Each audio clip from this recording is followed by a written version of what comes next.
السلام علیکم ورحمۃ اللہ وبرکاتہ نحمدہ ونصلی علی رسولہ الکریم بسم اللہ الرحمن الرحیم۔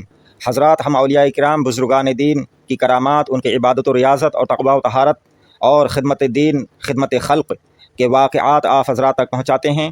آپ حضرات ہمارے چینل کو آگے بڑھنے میں ہماری مدد کریں اور ہمارے چینل کو سبسکرائب ضرور کر دیں تاکہ ہمارے چینل کو آگے بڑھنے میں مدد ملے اور ہم اسی طرح سے اپنے بزرگوں کے واقعات آپ تک پہنچا سکیں۔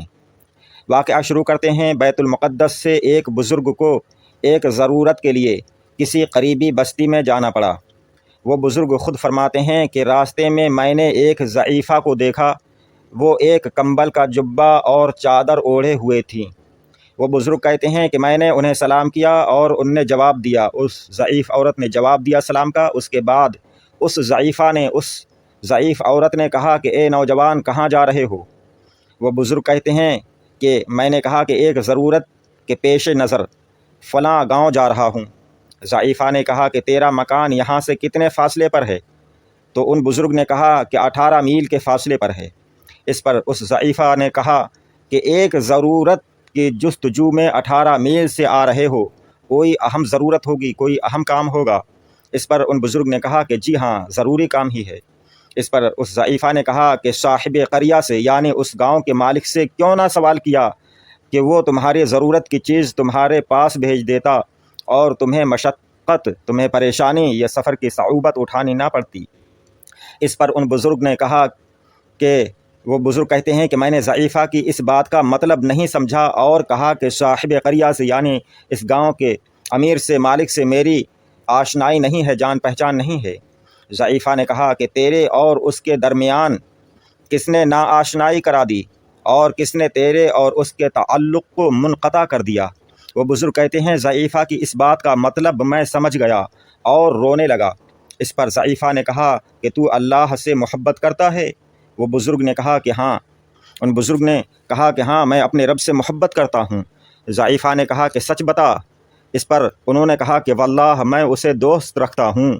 ضعیفہ نے کہا کہ اس نے جب تجھے محبت کے درجہ پر فائز کیا تو کس حکمت سے نوازا؟ وہ بزرگ کہتے ہیں کہ اس کا جواب میرے پاس نہیں تھا، میں کوئی جواب نہیں دے سکا۔ اس کے بعد ضعیفہ نے کہا کہ شاید تو محبت کو پوشیدہ رکھنے والے لوگوں میں سے ہے۔ وہ بزرگ کہتے ہیں کہ میں اس بات کا بھی جواب نہ دے سکا۔ اس پر ضعیفہ نے کہا کہ اللہ تعالیٰ اپنی حکمت و معرفت اور پوشیدہ محبت کو نااہلوں کی آلودگی سے بچاتا ہے۔ اس کے بعد ان بزرگ نے کہا کہ میں نے کہا کہ اللہ تعالیٰ تم پر رحم کرے، اللہ تعالیٰ سے دعا کرو کہ وہ میرے دل کو بھی محبت میں مشغول کرے۔ اس کے جواب میں اس نے میرے سامنے ہاتھ جھاڑا۔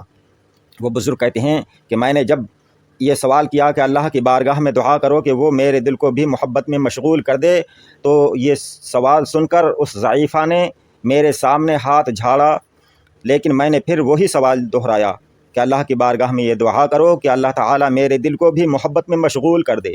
اس پر ضعیفہ نے کہا کہ اپنے کام کے لیے جا۔ اس کے بعد پھر اس نے کہا کہ اور سلب کا اندیشہ نہ ہوتا تو ایک عجیب راز کا انکشاف کرتی، اور ایک آہ سرد کھینچ کر کہا کہ افسوس اس اشتیاق کا بجز تیرے علاج نہیں، اور اس غم کے تیرے سوا کوئی دوا نہیں۔ اللہ تعالی ہم سب کو نیکوں کی صحبت اور ان کے طریقے پر چلنے کی توفیق عطا فرمائے۔ اللہ تعالی ہم کو اپنی سچی محبت اطاعت نصیب فرمائے۔ آپ حضرات ہمارے چینل کو سبسکرائب کریں۔ السلام علیکم، خدا حافظ۔